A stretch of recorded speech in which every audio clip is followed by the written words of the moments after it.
Who this? Those demons inside you.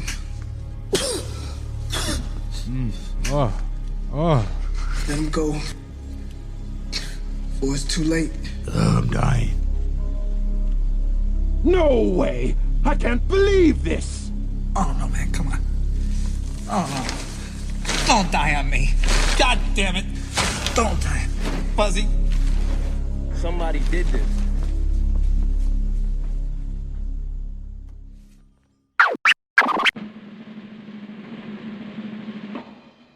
Well deserved, because we all made it now to what is the finale. The last episode, the third part of, and the closing of the miniseries entitled Halloween Havoc, brought to you by me, Who This, host of the podcast called Something Spectacular. The miniseries Halloween Havoc coming to a close today with this third and final installment of. Now, have I been proud of putting my fears and past terrors and horrors on public audio display as I have in the past two episodes and now culminating in this third one? I guess. It's alright. I mean, we all got stuff we're embarrassed of, we're scared to share per se and put out there in a public format, but I did. I was brave enough to do so. I haven't heard anyone complain about it yet. If anything, I've heard people laugh, which was the intent to begin with as far as this miniseries is concerned. So I'm glad you got enjoyment out of it. You have commented to me, those of you that have, and said, hey, that was funny, or hey, that can't be true, and whatever else you might have said to me. And, well, here's the even scariest part of all. It's all true. All facts, no cap, as the kids say nowadays, too. Scary enough now we have to adopt this whole new lingo. So who knows who's referring to what at any given point in time, because regional differences, depending on your geographical location, we might butt heads as far as what one word means and how much you feel about me using it against you and vice versa. Most importantly, again, thank you so much for making it to this third part, the last part, Something Spectacular. Again, bringing you courtesy of Who This, that's me. And by the way, that's an acronym for Who's Hearing Out, Dat Intelligent Spick Speaking. May I remind you, as I do every time and every chance I get, Dat is D as in dog, A, T as in tremble, and fear as you have, building up to this very moment in time. So go ahead and suspend reality for just a little bit with me. Well, I'm actually giving you true, hard facts. It just so happens they all correlate back to a time and place where we try to suspend belief, at least momentarily, given the fact that it's one night per year. Dress up in costumes, try to hide who we really are underneath, literally mask ourselves to do so, and present ourselves to the world, the rest of at least amongst us, as someone else that we're not, clearly, I hope. Then again, some of you hoes take the makeup off and you're yikes. Some of you fellas take the masks off and, well, was there really that big a change, or how'd you possibly get worse than how disfigured your butcher pig face mask hybrid could have possibly presented you? That might have been your saving grace, if anything. You should have put that up as your Tinder profile pic or whatever. I don't know about Tinder, so don't ask me. But actually, speaking of Tinder, I don't know how many of you caught that interview that Kanye did with Big Boy from Big Boy's, whatever it's called, the guy from LA radio. He's over there, Big Boy, not Big Boy from Outkast. But he did a sit-down interview with Big Boy, and where he pointed out something where I wish would have been brought upon us on the album, Jesus is King, which I'm not a fan of. That's scary enough. After 3 listens, full listens, mind you, when it came out Friday that afternoon, funny enough for a majority of us, I think, during our lunch breaks and throughout the day, try to give it the best chance I could, the benefit of the doubt. First gospel-esque, fully religious intoned album that he dropped. It's not it. Not at all.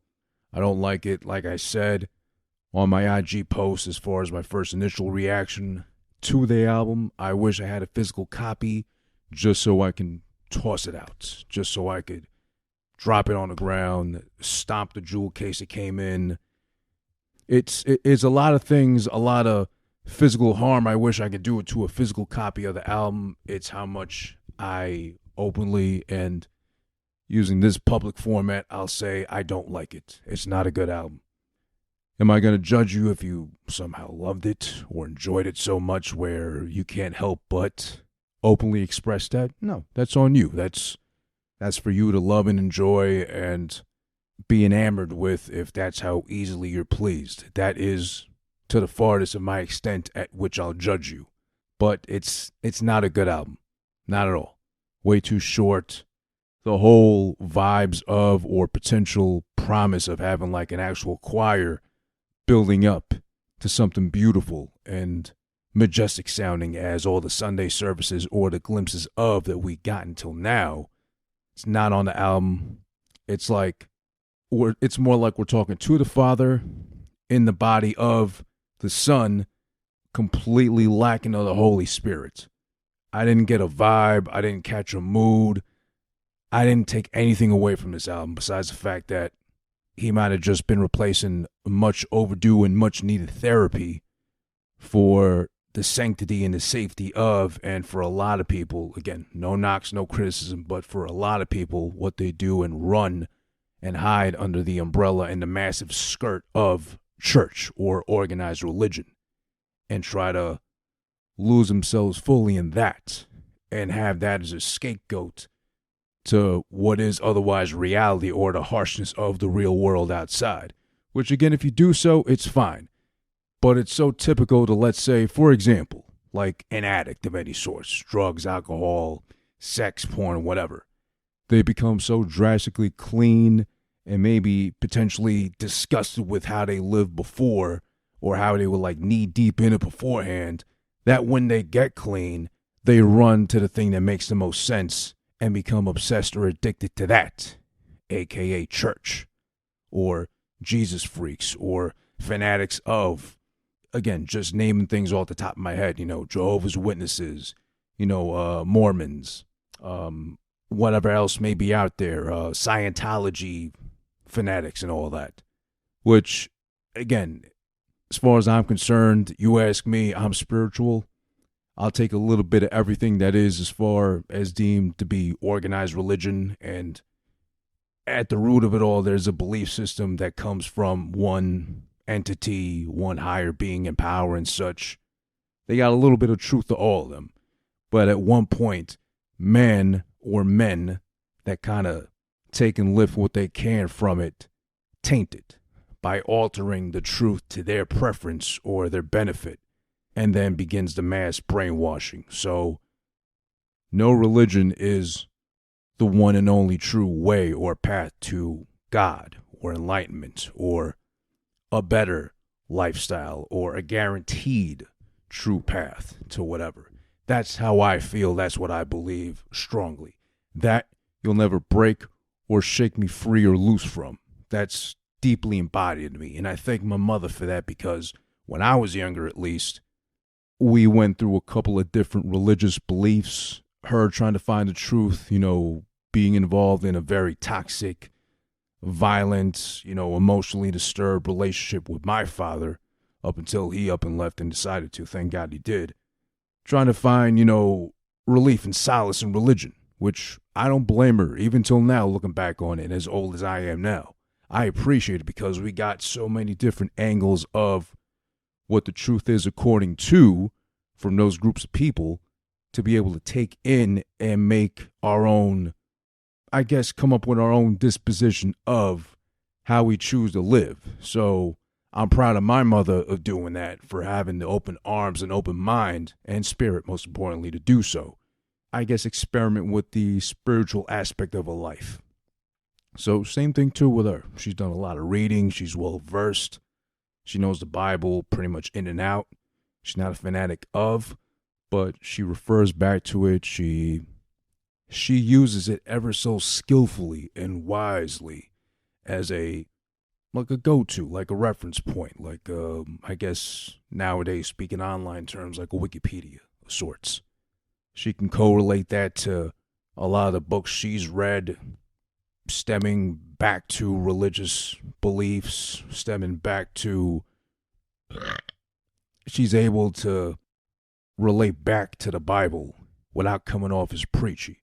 Now, there is a sad fact that by nature, according to the zodiac sign, there's a whole nother aspect of belief systems and everything too, which I do take part in and I do find a lot of truth in.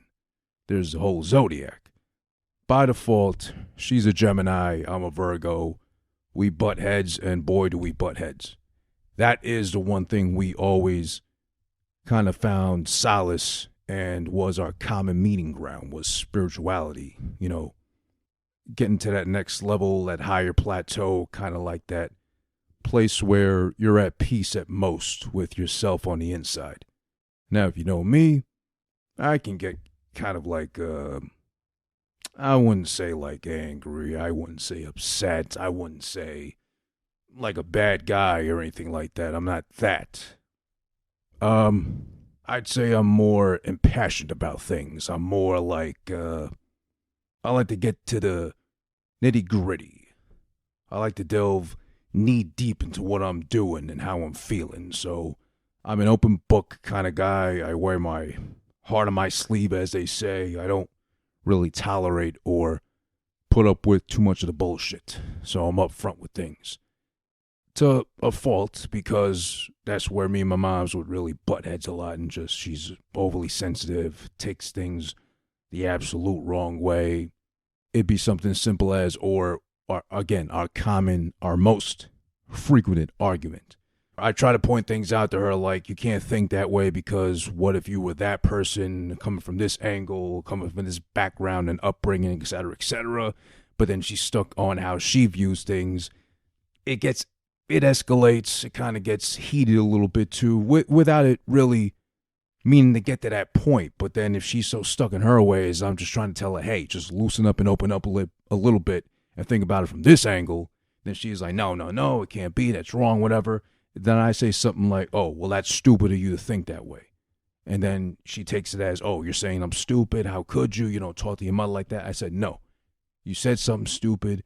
You're believing firmly in something that could be deemed as stupid by someone with enough common sense to know better than to just by de facto believe firmly in what you shouldn't really at all. Or simply put, you're saying something stupid or you're doing stupid things, but you're not stupid. So then that turns into a whole thing that's always been kind of like a thing between us. But love my mother.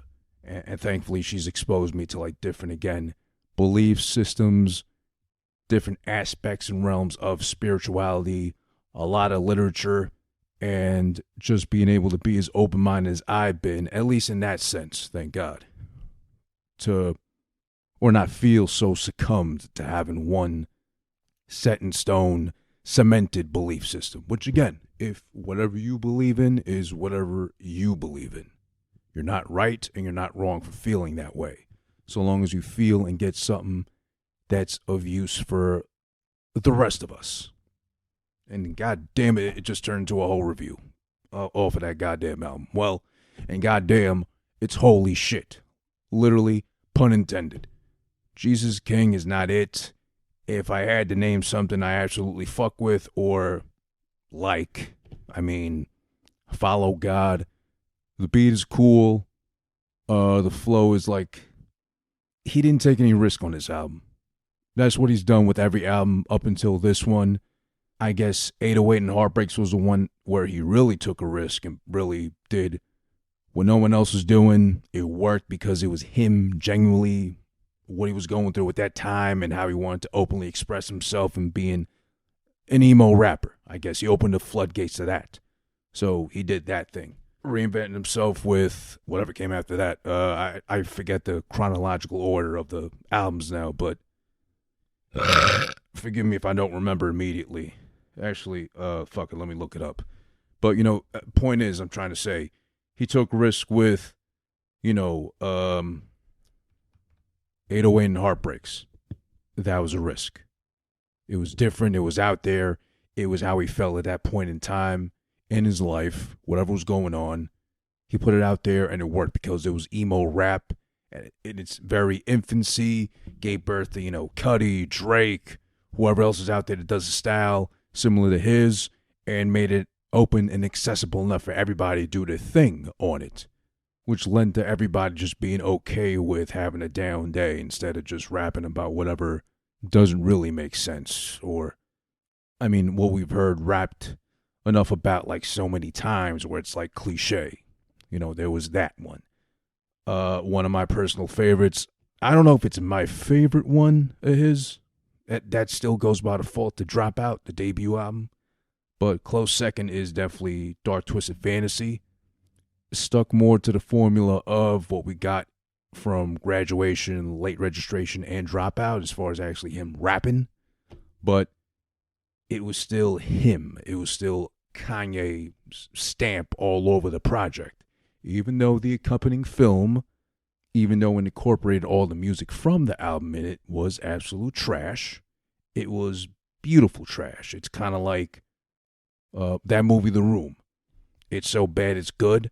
Yeah, visually stunning. The fucking film, of course, yeah, but it's absolute garbage as far as what he tried to put out there as far as the story. I see the intent and the way he tried to, like, put it all together, but it was, like, not well executed. Selena Ebanks in a bra, bronzed up and, like, showing off mostly just her tits. And, of course, Kanye's acting skills were on full display, and God almighty, please be good to us and never have us sit through that again. The little bit we got from Anchorman 2 in the fight scene was proof again that stop acting. Don't ever act again, please. And I guess that's to his credit because he always insists on that he can't be fake. Or he can only tell you how he feels. He can't tell you how to feel otherwise. Watch the Throne, the one he did with Jay, the collab album. Another excellent project. Different as far as the sound, sonic landscape's concerned. Yes, absolutely. But he took a risk as far as making the sounds, crafting the beats he crafted, even if it had Jay on it and it kind of felt like a cushiony pillow to land on. It still worked. It's still out there, and it's still Kanye to the fullest. His, brain fully on display, his genius fully on display, and fully flexing it, of course. I love that project. It put me on full display. It showed my artistic dexterity. Jay, come on. I'm trying to work here. We'll have you, be able to chime in whenever you want. Cheer. I'm just trying to get my input. I know, I get it, but, you got plenty enough to input inside that beautiful wife of yours, Beyonce. So how about we keep it at that, boy? So, yeah, Watch the Throne was ill. Jesus. That's the breaking point. No, that's the boiling point of him being experimental. Literally, because it was all kinds of different. I had to go back to it a lot of times to really not feel like it's so new, it's puzzling, but I did like it initially from the get-go. It was just so different. It was a sonic clash of like the Titans and shit. Like it was just a lot of cling, clang, cling, clang, clang, clang, clang, clang. It felt like that, but ultimately, I'd still give it 2 thumbs up. A very good album put together. It was solidifying the decline of his, production value versus lyrical dexterity ratio. The lyrics were starting to take a hit. It was still clever, funny, controversial throughout the project, but that's where the declines start to become very evident on Yeezus. Overall, I like it, though. It's still salvageable. I don't remember if he did the Garden or Barclays, but I did. Yeah, I won tickets, actually, thanks to the Daily News. Shout out to them. They just had a contest that morning and that afternoon of, I got an email saying I won and a call to confirm to go pick up the tickets later on that week. So whenever that was, I had to go all the way to Newark or someplace in Jersey to go pick up the tickets there, but it was worth it. It was, decent seating. I still got the video, the footage I took on my old iPod Touch. That's way back when. That's 2014, 2013, I want to say. That was an excellent one. Life of Pablo, I got my whole beef with that album. The album isn't bad. It's hit and miss, a lot more hit than miss. Kind of back more to rapping, thank God. At least more than Yeezus was. It wasn't bad. It wasn't, I like it too. It was a good album. Pretty, I could sit with that. I can enjoy that thoroughly and say I fuck with it still. I had my whole beef with that album, like I mentioned. It was basically, I had pre-ordered the album, I think, off the website, his website, I think, actually, to download the digital version of and get like one of the shirts that came with it, and that turned into a whole fiasco. It took me 6 months to actually get that shirt, and just a shirt too. Mind you, I still have that shirt. I'm actually looking at it right now because I got it as memorabilia. I never wore it because that shirt quality is absolute trash. I think it's Gildan. It's not even Fruit of the Loom, it's Gildan. And FYI, this is referencing back to, I think, episode 4 of the podcast. Shout outs to Angel, AO Productions, of course.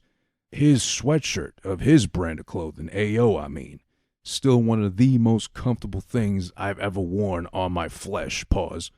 To this day, I look forward to the season we're in now, autumn, as brisk and cold and nippy as it is outside.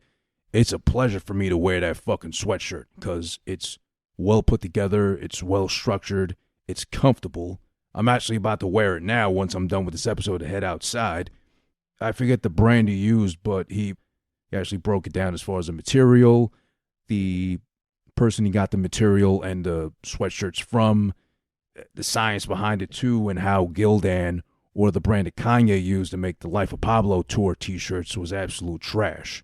And I do remember now, actually, on the Yeezus tour, when I tried to cop some merch, I was surprised. I shouldn't have been surprised considering it's Ye, but I was surprised at a shirt as simple as the design was, just because it said Yeezus on it, and it was kind of an ill design, was like $120. And I'm talking about a t-shirt, not fucking no sweatshirt, not no like tour jacket, exclusive shit, nothing, whatever. No. Absolute plain as fucking day t-shirt was $120.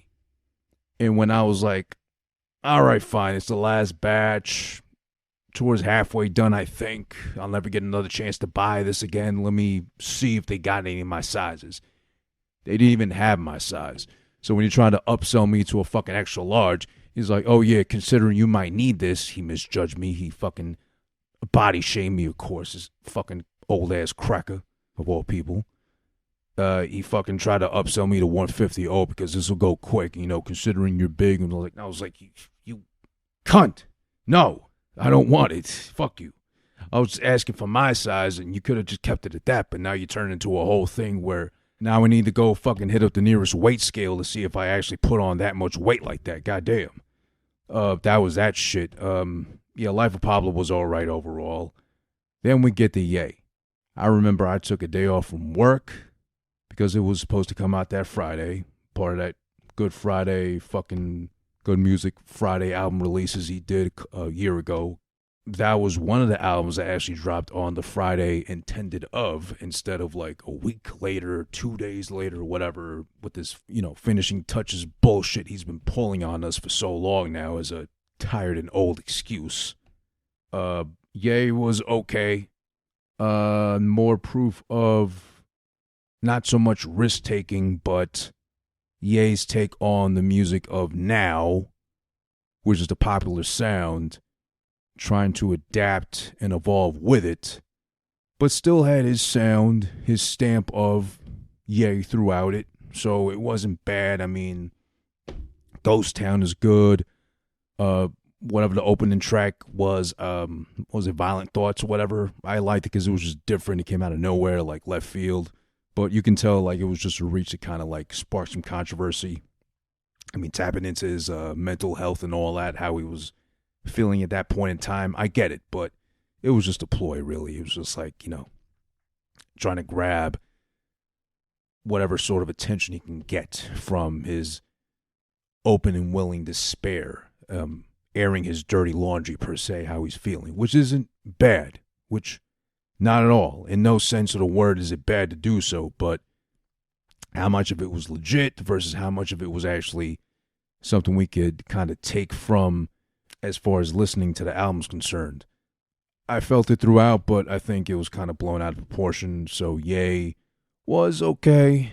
Production, again, good. Overall sound is, not bad. More good than bad, but still kind of really treading that point of like dangerously approaching, this is kind of trash. But a couple of listens afterwards, like, okay, I could fuck with it.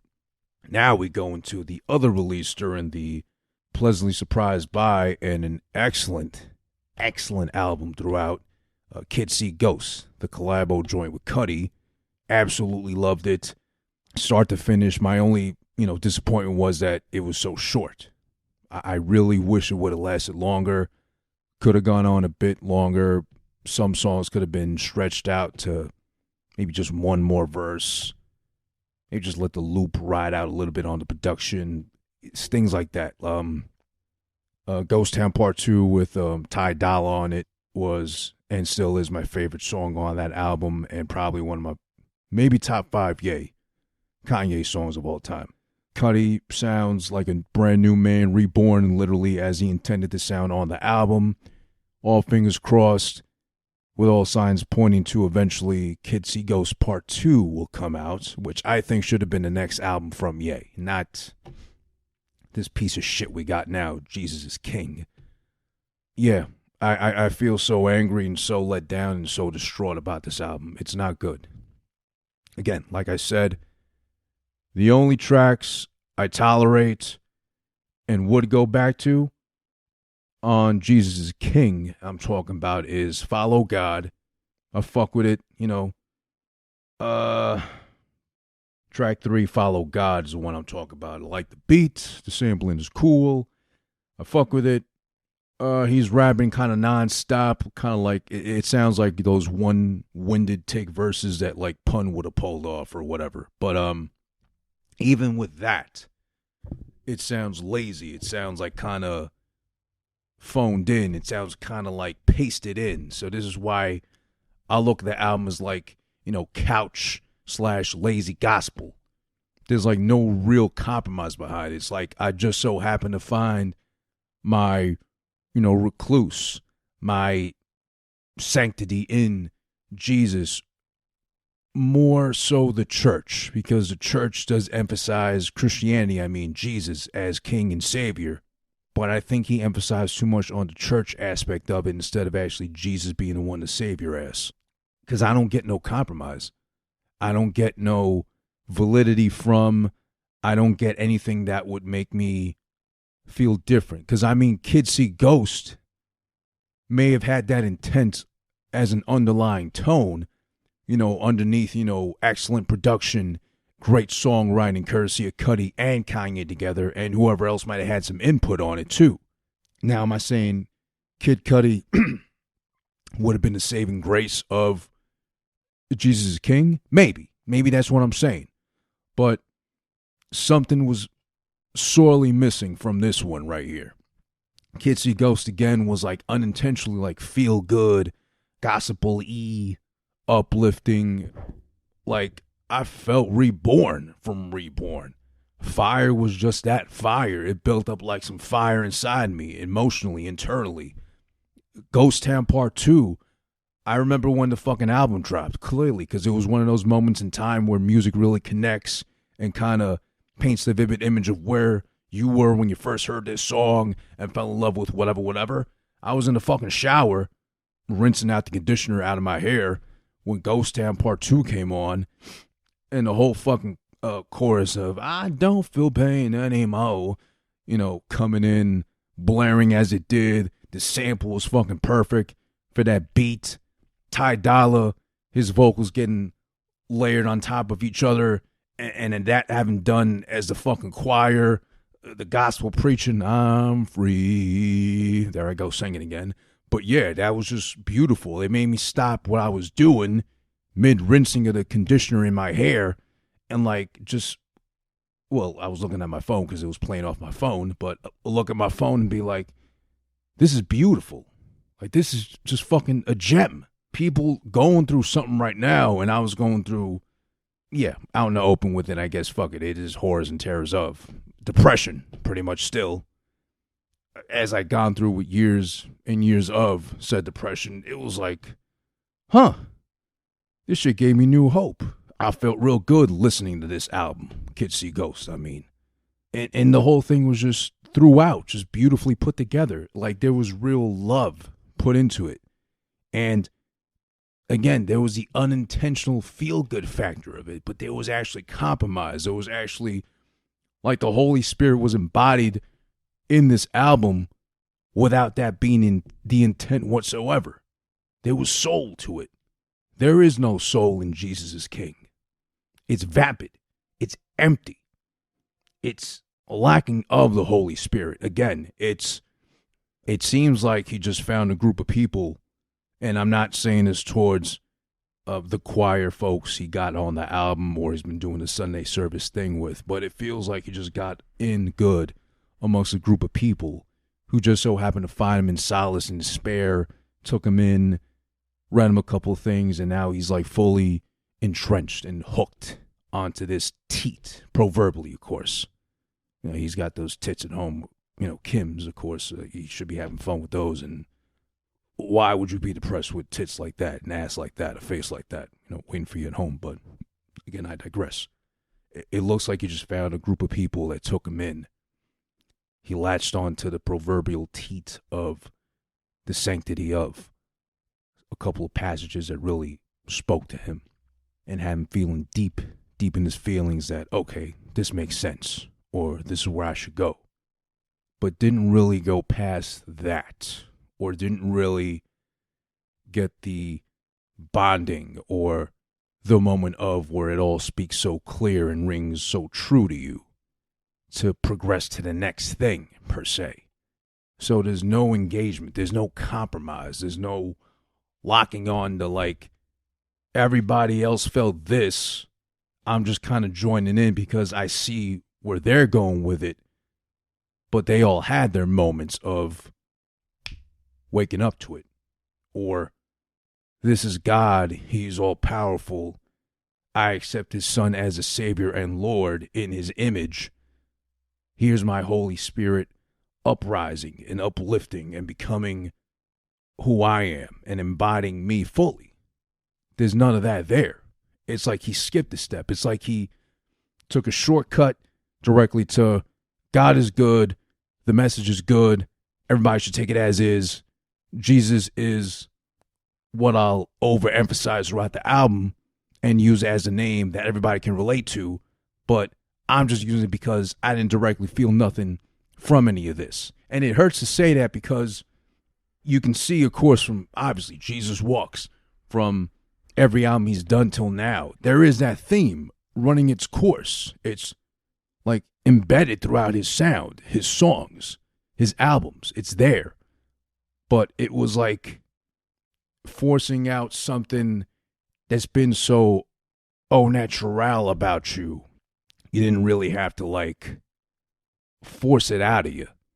It's always been there. This album feels like he's trying to, like, dig in super deep, like trying to reach down a clogged drain with, like, a clothes hanger and pull out whatever might be the first thing that comes out and just put that out and be like, yeah, this is what caused it. Instead of digging a little deeper with, like, a snake, getting the Drano, the brand name Drano. Don't ever buy the off-brand because that'll just fuck up your pipes even more. Get the brand name Drano. It comes with the snake in it too. Clear it all up so you see clearly what went through and fuck things up to begin with so you know not to repeat that or treat it better. It's kind of like just digging blindly, hoping to hit something, and whatever hits just happens to be what you'll put out there or what you'll go with as far as the culprit, as far as your clogged drains and pipes go. But then you leave it half-assed. There's no engagement there. There's no real cleansing of. It's just, okay, I'll get to it, or hopefully this makes sense, or hopefully now at least I'll be able to have some running water without having backing up or stinking up the place with, backed up water. kind of thing. It's just not there. And also, I mean, people are going to bring up, well, you know, what about the joint with the Clips reunited and Kenny G on it? Okay, fantastic, wonderful. But production for me wasn't there. I didn't like the beat. It kind of felt, I felt like going to sleep every time I heard it. And this is me talking about Pusha T, who I was so animate and defended ever so proudly when Kanye came back to VMAs with Runaway, and the people I was in the room with who deemed themselves all to be hip-hop heads had no idea who Pusha was.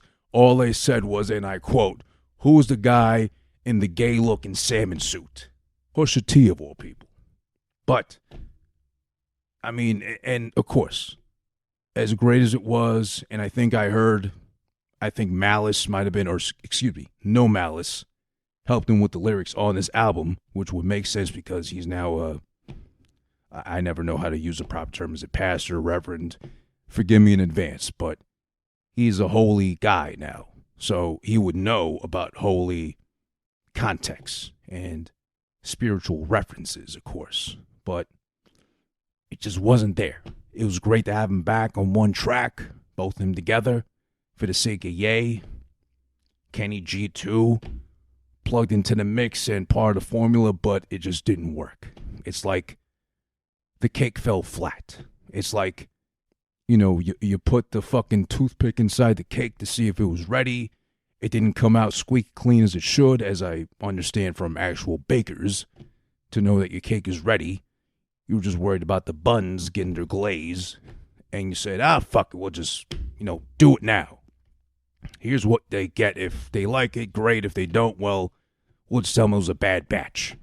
Which I get the feeling Jesus is King might get that title put on it. It was just a bad batch. I meant to do more with it, but, you know, my mental health was all compromised and et cetera, et cetera, et cetera.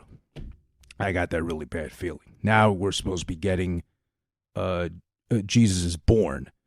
I think he said later on this year, some point not too far removed from Jesus is King. And I'd love to remove all memories of Jesus is King from my mental and musical memories forever. Is it that bad? Okay, it's not that bad, but you know, it's a letdown. It's bad according to Kanye standards. This is the first absolute bad Kanye West album. You know, people said that about Yeezus. It wasn't there. It was just different. But that's what he intended to do. Different as Kanye. You know, they said that about fucking 808s. As early and different as that was, it was still Kanye. Just Kanye being different. It was there on Watch the Throne. Kanye, but just Kanye being different. Same thing with Life of Pablo. Kanye, just Kanye being different. Same thing again, et cetera, as you run down the line.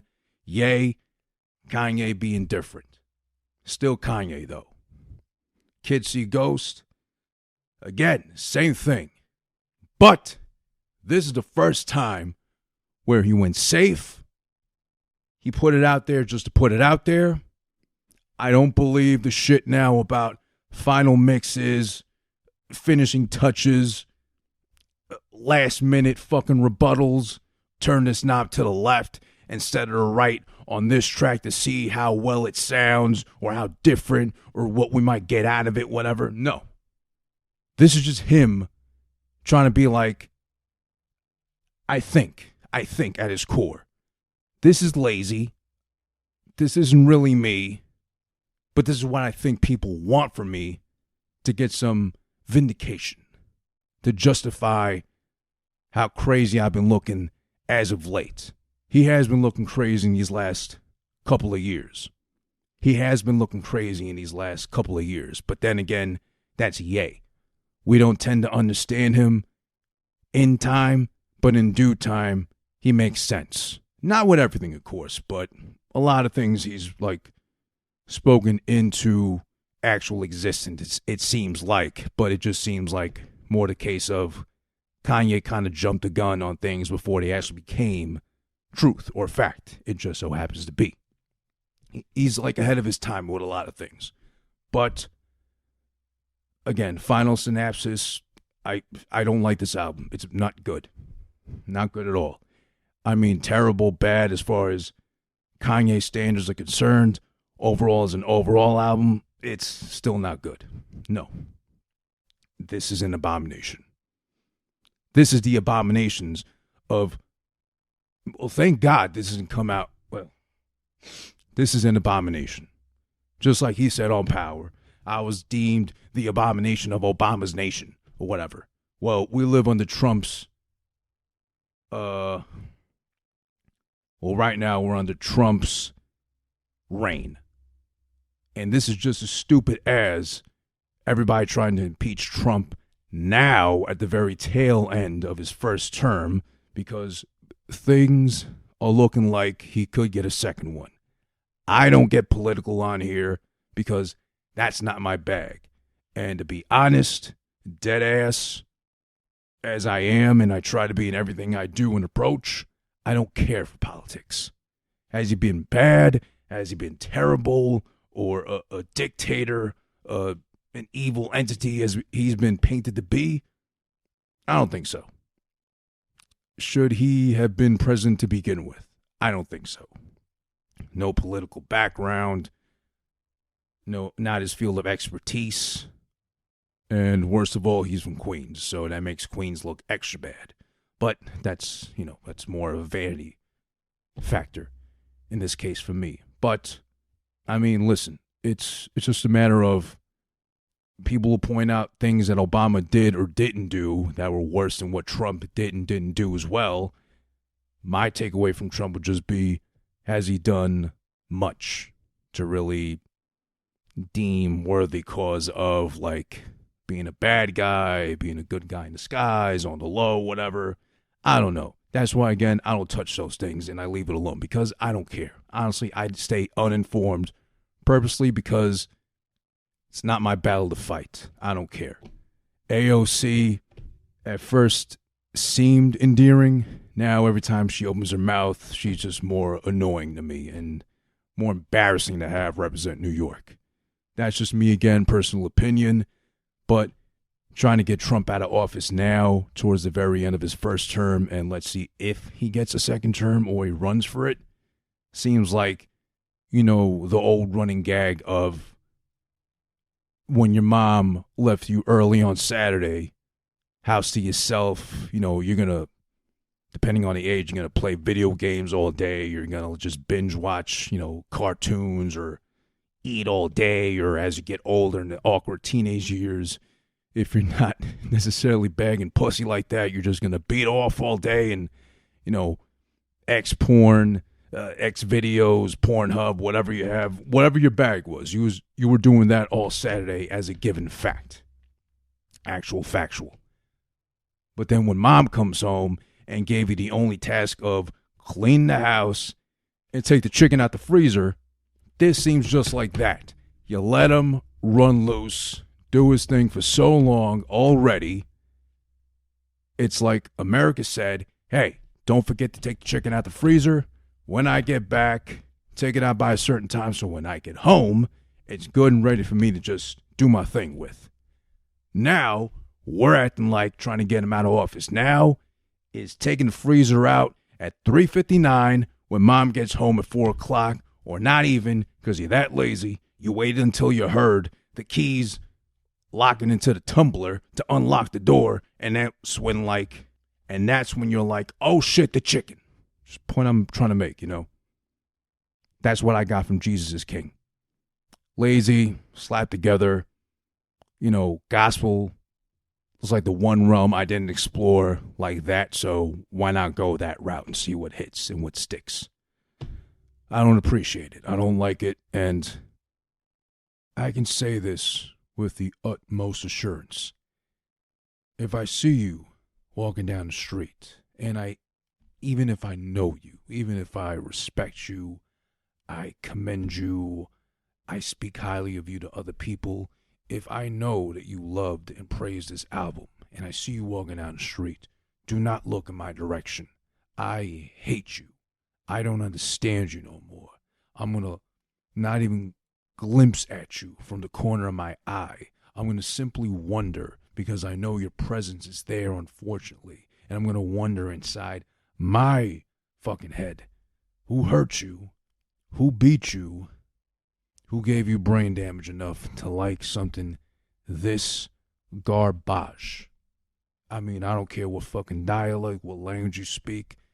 English, garbage, Spanish, basura, whatever the fuck else you speak out there on this spinning rock called the fucking globe, and you know and dominate that language. Get your Google Translate on. Translate garbage to whatever your native tongue is. That's what I got from this album. It is trash. It is no good. In Kanye standards, album musically, it's sacrilegious. It's using the clever scapegoats, the protective mantle, proverbially of course, of Jesus to cover up the fact that this is a half-assed album. Even if it was pushed back, delayed, stalled, tampered with at the very last minute, as he swears up and down he did, it's bullshit. It's absolute bullshit. I don't buy it. I wouldn't buy it. Thank God I have Spotify, so I only pay the Spotify premium and fucking got it that way.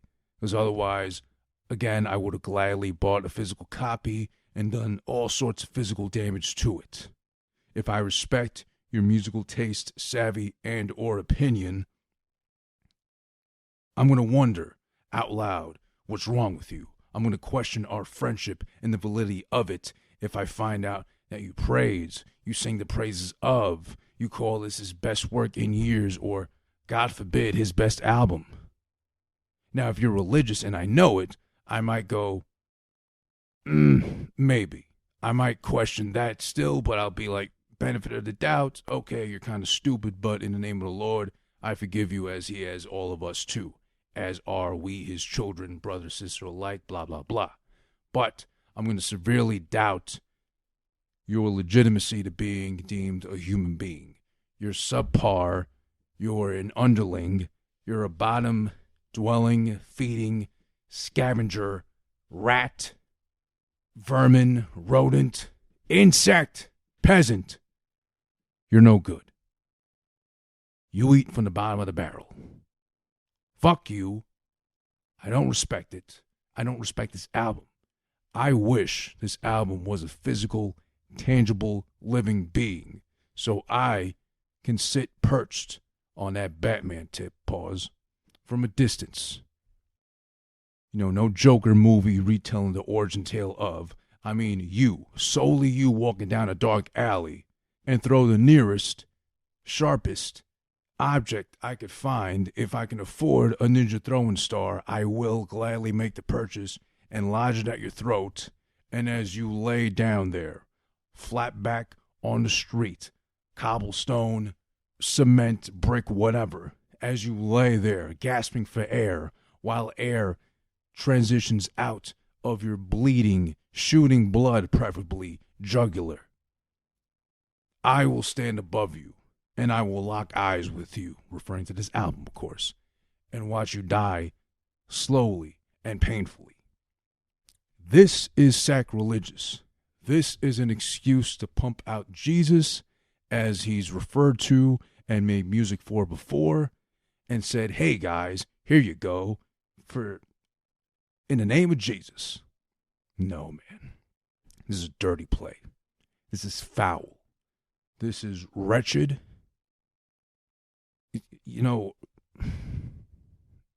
This ain't it at all. This is bad. This is horrible. Am I still a Kanye fan after this? Yes. I denounce. I disown. If I could abort this album, I would. Having known beforehand this is what we were going to get, I'd gladly abort this fucking album if it were a fucking undesired child. And that's talking about abortion. That's a touchy subject, whatever. But I mean in the sense of, if like albums were children we didn't desire, I wish I could abort this album, is all I'm saying, as a, example, proverbially speaking, not literally, of course. Abortion is your choice. Whatever you do with it, you do that. go ahead. But it's no good. So if I could reference back to Joker, if you haven't seen it yet, spoilers, but pillow over the mom's face. You know, we don't need you no more. I found out how dirty and deceitful you were, whore, and need to put an end to you. That's it. You're done. Get out of here. You're of no good to this world, this existence, my life, and I don't need you. Please see your way out. And even if you comply and say, or not even say a word, you just turn your back and start walking out that door towards that exit and out of my life, I'm still going to grab the nearest, sharpest, bluntest object and just lodge it towards your head. I'm speaking in terms of the album. I wouldn't cause physical harm to anybody in that sense. I'm just saying if the album were an actual person, this is the kind of crimes I'd commit towards it. Because this is trash. Bad. No. And I can't go back. But as far as this fucking album's concerned, no. It's bad. Get it all the way the fuck out of here. This is the Judas amongst his 12 disciples that will fucking kiss him on the cheek during the day, and that same night, he's selling his fucking ass and soul out to the nearest fucking devil that comes to him with the biggest fucking prettiest, heaviest bag possible to do so. It's deceitful. It's sacrilegious. It is beyond bad. It is of no other good use. You are abnormal, and I question your existence if you give this album validation. That just so happens to be the horrors of, and the third and final episode of this mini-series entitled Halloween Havoc, brought to you by Who This? That's me, the host of Something Spectacular. I'm glad, I'm happy you joined me for the long, winding, scary road that was Halloween Havoc. It was fun. I got to put on public display things I'm scared of, things I fear. It's all fine and dandy with me. I don't mind it so much. I just hope you get what you get out of it, which is something redeeming. Unlike Jesus is King, that album is trash. Fuck you, Kanye. Okay, maybe not so much fuck Kanye. Fuck that album. Because I went back to that Big Boy interview like I was talking about. Ye was talking that Ye talk, and a lot of it fucking hit. That's why I wish you would have just rapped on the album, sample some gospel records, sample some old fucking like church sounding things, whatever. You know, get some help from your fucking writing team, whoever's on there left that hasn't like just said, fuck this guy, he's loony, and make that work. That would have been a lot better.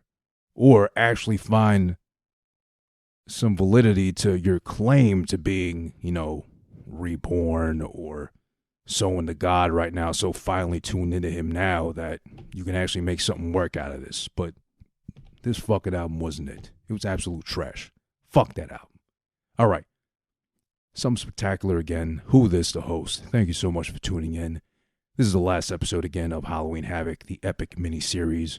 We'll revisit this next year again, hopefully with more installments as I feed more into the demand from the public. And I hope it continues to grow. We'll be back with the regularly scheduled podcast afterwards. But right now, I'm telling you this. Oh boy, oh boy. Listen, catch me on IG. Who This Is, WHODISSIS. On Twitter, Who This, without the is at the end. I was able to lock that down early. Lucky me. On YouTube, Who This Is, #1 at the end. Because that's usually how I envision myself when I made a Twitch channel, and I'm on Twitch too, Who This Is 1 as well. I was hoping to be able to say that at the end of every game I won, but since I'm such a terrible gamer, you can reference back to episode 1, part 1 of Halloween Havoc, where I go into detail about that. I fucking suck. So that never really stuck. And I don't know what game, if ever, will come out that'll let me feel like a winner is me.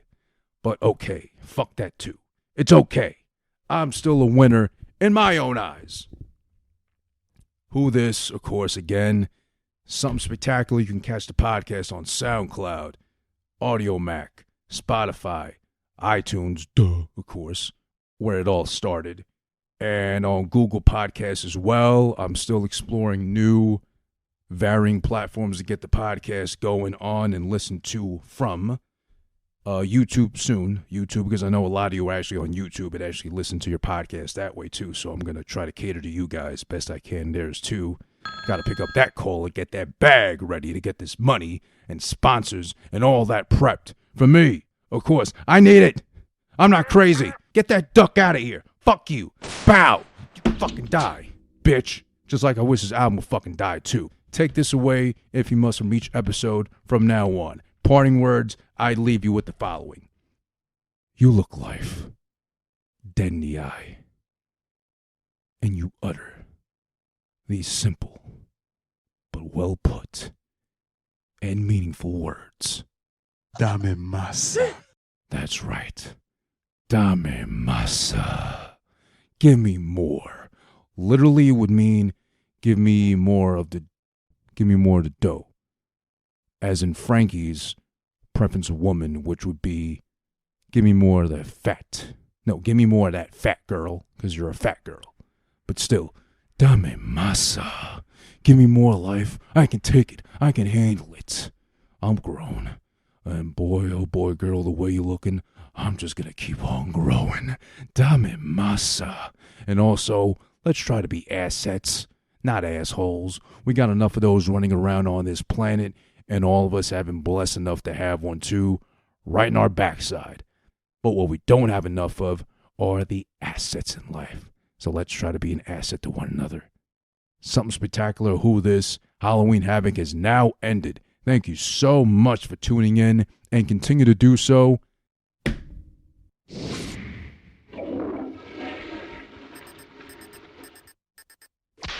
I'm out. Dame masa.